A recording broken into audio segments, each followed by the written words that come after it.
Rencontre avec les extraterrestres. Témoignages classifiés enfin révélés. Imaginez que tout ce que vous pensiez savoir sur notre place dans l'univers soit remis en question en un instant. Pendant des décennies, des milliers de témoins ont rapporté des rencontres inexplicables, mais leurs récits ont été systématiquement étouffés par les autorités.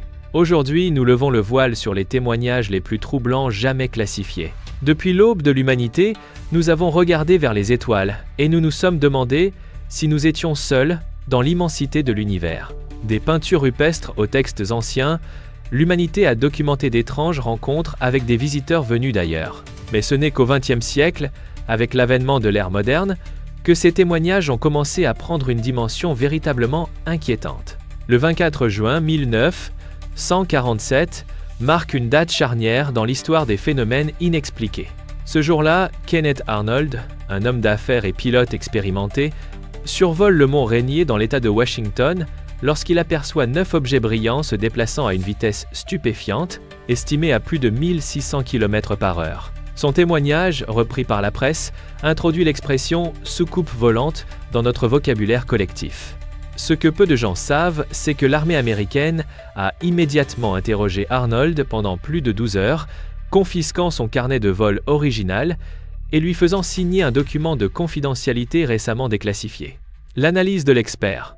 Ce cas représente le premier témoignage médiatisé d'OVNI de l'ère moderne, mais les documents récemment déclassifiés révèlent que les autorités avaient déjà enregistré des dizaines d'observations similaires par des pilotes militaires dans les mois précédents. Pourquoi avoir dissimulé cette information au public? Cette question nous mène directement à l'incident de Roswell, survenu à peine 2 semaines après le témoignage d'Arnold. Le 8 juillet 1947, la base militaire de Roswell publie un communiqué de presse extraordinaire annonçant la récupération d'une soucoupe volante écrasée sur un ranch à proximité. Moins de 24 heures plus tard, un second communiqué contredit le premier, affirmant qu'il s'agissait simplement d'un ballon météorologique. Ce revirement soudain et maladroit marque le début d'une des plus grandes controverses de l'histoire américaine. Jesse Marcel, le major de l'armée de l'air chargé de récupérer les débris, a maintenu jusqu'à sa mort en 1986 qu'il s'agissait de matériaux qui n'étaient pas d'origine terrestre. Son fils, Jesse Marcel Jr., âgé de 18 ans, a témoigné avoir manipulé ces débris présentant des propriétés extraordinaires, notamment des matériaux ultra fins impossibles à plier ou à brûler, et comportant d'étranges symboles hiéroglyphiques. Ce témoignage est d'autant plus crédible que Jesse Marcel Jr.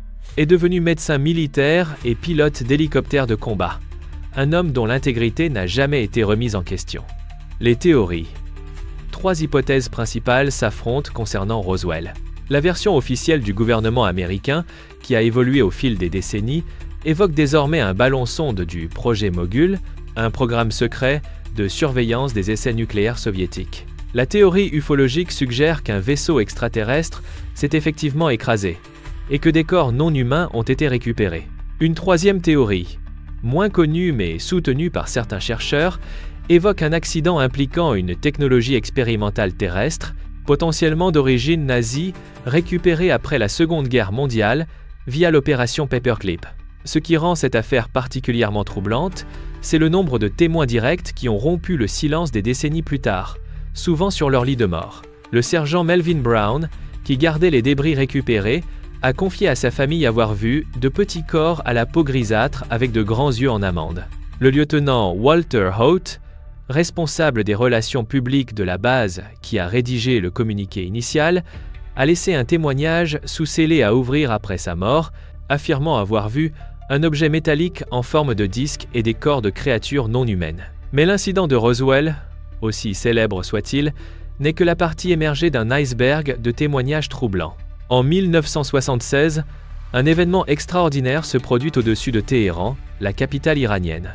Dans la nuit du 19 septembre, plusieurs appels signalent un objet lumineux brillant intensément dans le ciel nocturne. Le général Parviz Jafari, pilote de chasse de l'armée de l'air iranienne, reçoit l'ordre de décoller pour intercepter cet objet.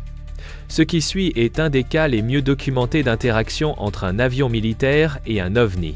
Le général Jafari, qui s'est exprimé publiquement lors d'une conférence de presse organisée par la Coalition pour la liberté d'information en 2007, décrit une rencontre qui défie l'entendement. Lorsque je me suis approché à environ 25 miles nautiques de l'objet, tous mes instruments de bord et mes communications ont soudainement cessé de fonctionner, dit-il. L'objet semblait conscient de ma présence et a libéré un objet plus petit qui s'est dirigé vers moi à une vitesse incroyable. Convaincu d'être attaqué, j'ai tenté d'engager mes missiles, mais mes systèmes d'armement étaient totalement inopérants. L'analyse de l'expert. Ce cas est particulièrement convaincant car il implique plusieurs témoins indépendants, dont des pilotes militaires entraînés, des contrôleurs aériens et des civils au sol. De plus, l'incident a été documenté par radar, et un rapport détaillé a été transmis à l'armée américaine, qui l'a classifié pendant des décennies avant sa déclassification partielle en 2015. Ce rapport conclut que l'objet observé était extraordinaire et représentait une technologie bien au-delà des capacités connues. Les années 70 marquent également une vague sans précédent de témoignages concernant des abductions présumées par des entités non humaines. Le cas de Betty et Barney Hill, survenu en 1961 mais révélé au public une décennie plus tard, devient un modèle du genre. Ce couple interracial sans histoire lui employait des postes et elle, travailleuse sociale, affirme avoir été enlevée lors d'un voyage nocturne dans les White Mountains du New Hampshire. Sous hypnose thérapeutique, ils décrivent indépendamment l'un de l'autre des procédures médicales invasives réalisées par des êtres de petite taille à la peau grisâtre. Le plus remarquable dans leur témoignage est que Betty Hill a dessiné une carte stellaire qu'elle dit avoir vue à bord du vaisseau. En 1969, l'astronome Marjorie Fish a identifié cette configuration comme correspondant au système d'étoiles de Zeta Reticuli, une information qui n'était pas accessible au grand public à l'époque. Les théories. La communauté scientifique reste divisée sur l'interprétation de ces récits d'abduction. L'hypothèse psychologique suggère qu'il s'agit de manifestations de paralysie du sommeil, de faux souvenirs induits par hypnose ou de traumas refoulés. L'hypothèse extraterrestre propose que des civilisations avancées mènent un programme d'études biologiques de l'espèce humaine. Une troisième hypothèse, plus controversée, évoque des expérimentations militaires secrètes impliquant des techniques de contrôle mental et de manipulation de la perception. L'un des témoignages les plus troublants d'abduction est celui de Travis Walton, bûcheron en Arizona. Le 5 novembre 1975, Walton et 6 collègues rentrent de leur journée de travail lorsqu'ils aperçoivent une intense lumière dans la forêt. S'approchant pour investiguer, Walton est frappé par un rayon de lumière et disparaît sous les yeux de ses compagnons terrifiés. Ces derniers s'enfuient et alertent les autorités, déclenchant l'une des plus grandes recherches de l'histoire de l'Arizona. Pendant 5 jours, Travis Walton demeure introuvable, avant de réapparaître, désorienté et ayant perdu plusieurs kilos. Ce qui distingue ce cas des autres, c'est la présence de multiples témoins qui ont tous passé avec succès des tests de détecteurs de mensonges et le fait que Walton lui-même n'a jamais cherché à capitaliser financièrement sur son expérience. Son récit de ce qui s'est passé à bord d'un vaisseau où des êtres humanoïdes ont pratiqué des procédures médicales sur lui reste cohérent depuis plus de 45 ans. L'analyse de l'expert. Le cas Walton est particulièrement convaincant en raison du nombre de témoins corroborants et de l'absence de motivation évidente pour une fabrication. Les détracteurs soulignent cependant que la région de l'Arizona où l'incident s'est produit abritait plusieurs installations militaires secrètes à l'époque, laissant planer le doute sur une possible rencontre avec des technologies expérimentales terrestres. À mesure que nous avançons dans le temps, les témoignages deviennent plus détaillés et proviennent de sources de plus en plus crédibles. L'incident de la forêt de Rendlesham, souvent décrit comme le Roswell britannique, en est l'exemple parfait. Dans la nuit du 26 décembre 1980, plusieurs militaires de la base aérienne de RAF Woodbridge, alors utilisée par l'US Air Force, observent des lumières étranges dans la forêt adjacente. Le lieutenant-colonel Charles Halt, commandant adjoint de la base, dirige une équipe d'investigation et enregistre ses observations sur un dictaphone. Cet enregistrement, devenu public des années plus tard, documente en temps réel la rencontre avec un objet triangulaire émettant des faisceaux de lumière et se déplaçant de manière impossible pour les technologies connues. John Burroughs et Jim Penniston, les premiers militaires à approcher l'objet la nuit précédente, affirment avoir touché un vaisseau de forme triangulaire présentant des symboles hiéroglyphiques sur sa surface. Penniston a même pris des notes et réalisé des croquis détaillés sur son carnet de service.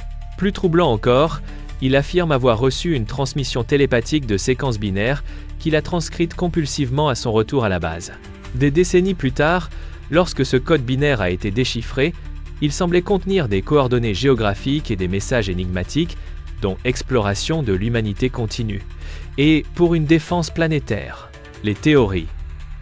L'explication officielle du ministère britannique de la Défense attribue ces observations aux faisceaux lumineux d'un phare côtier et à des étoiles particulièrement brillantes. Cette explication est vigoureusement contestée par les témoins militaires qui ont observé l'objet à quelques mètres de distance. Une théorie alternative suggère que l'incident pourrait être lié à des tests de furtivité et de désinformation psychologique conduits conjointement par les services américains et britanniques. L'hypothèse extraterrestre reste cependant la plus cohérente avec l'ensemble des témoignages et des preuves physiques, notamment des relevés de radiation anormalement élevés et des marques d'atterrissage triangulaires retrouvées sur le site. En avançant vers le XXIe siècle, nous constatons un changement significatif dans la manière dont les gouvernements traitent ces phénomènes. En 2017, le New York Times révèle l'existence du programme d'identification des menaces aérospatiales avancées, un programme secret du Pentagone, dédié à l'étude des phénomènes aériens non identifiés. Cette révélation s'accompagne de la publication de 3 vidéos captées par des pilotes de la marine américaine, montrant des objets se déplaçant à des vitesses et selon des trajectoires défiant les lois connues de la physique.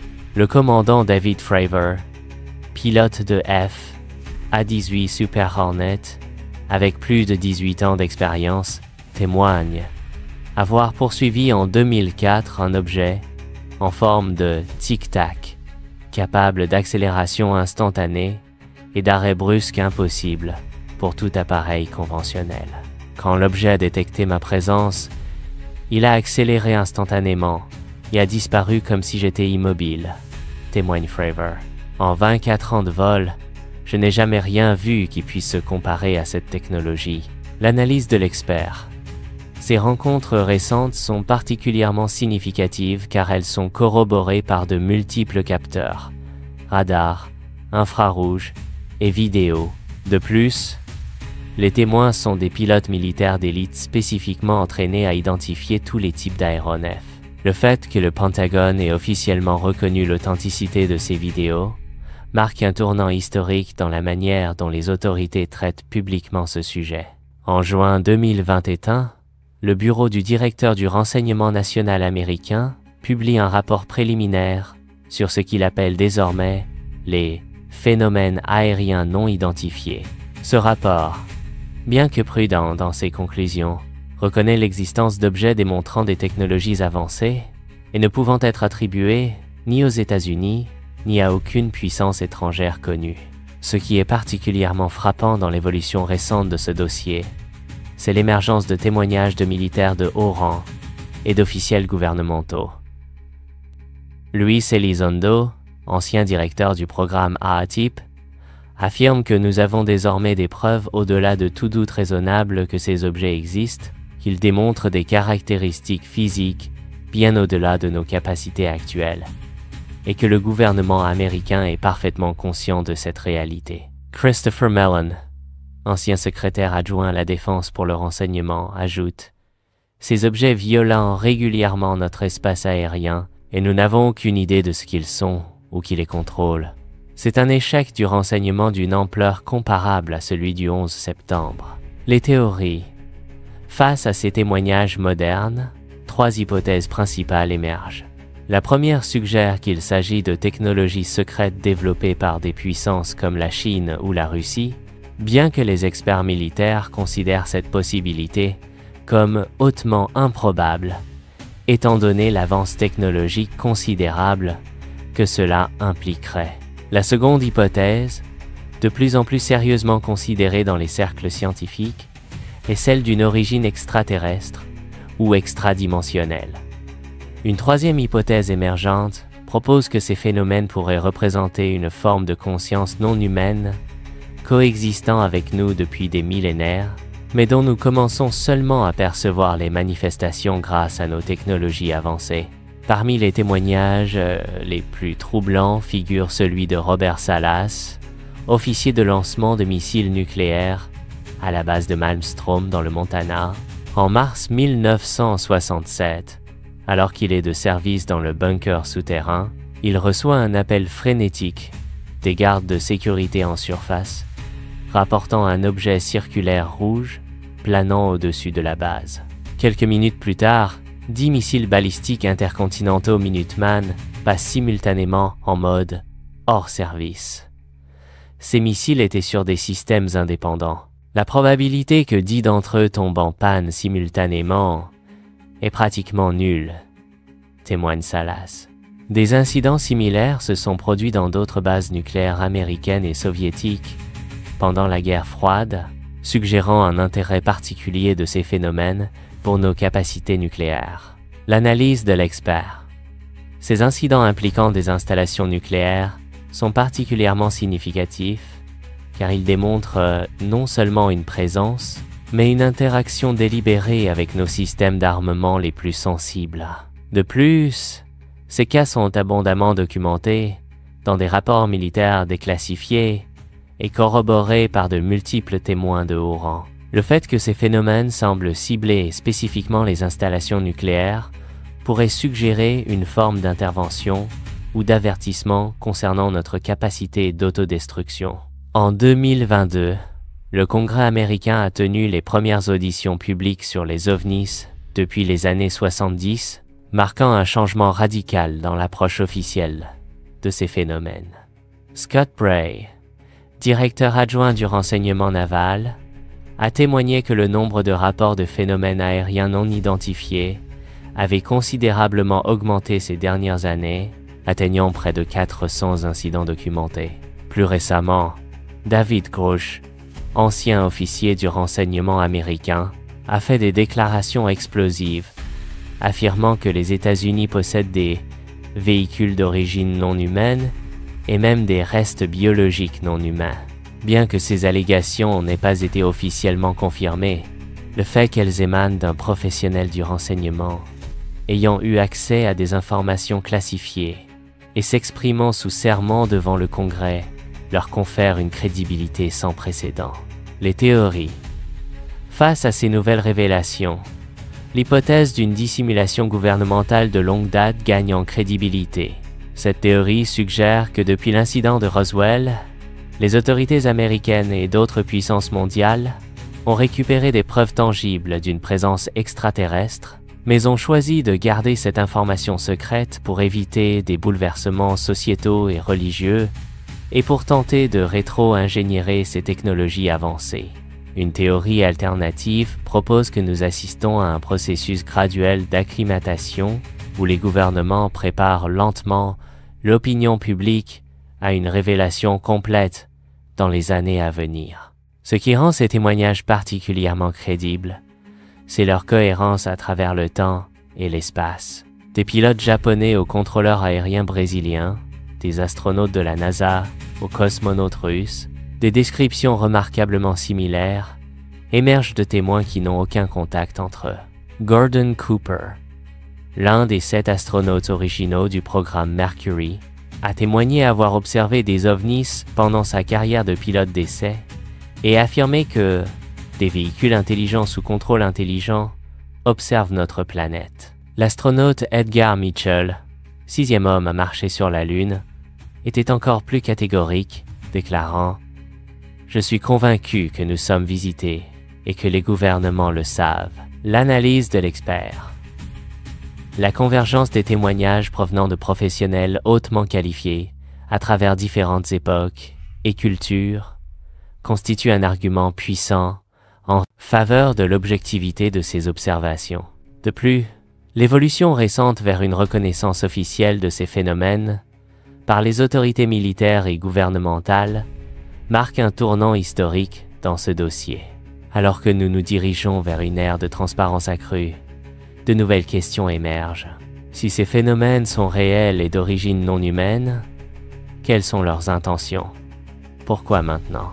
Et surtout, sommes-nous prêts, en tant que civilisation, à accepter que nous ne sommes être pas seuls, ni même l'espèce la plus avancée dans notre voisinage cosmique? Les témoignages classifiés maintenant révélés nous forcent à reconsidérer notre place dans l'univers. Il suggère que la vérité pourrait être à la fois plus étrange et plus merveilleuse que nous n'osions l'imaginer.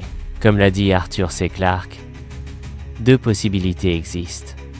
Soit nous sommes seuls dans l'univers, soit nous ne le sommes pas. Les deux sont également terrifiantes. Alors que de plus en plus de témoins de haute crédibilité brisent le silence, une question demeure. Combien de temps encore pourrons-nous ignorer la présence parmi nous de l'inconnu ?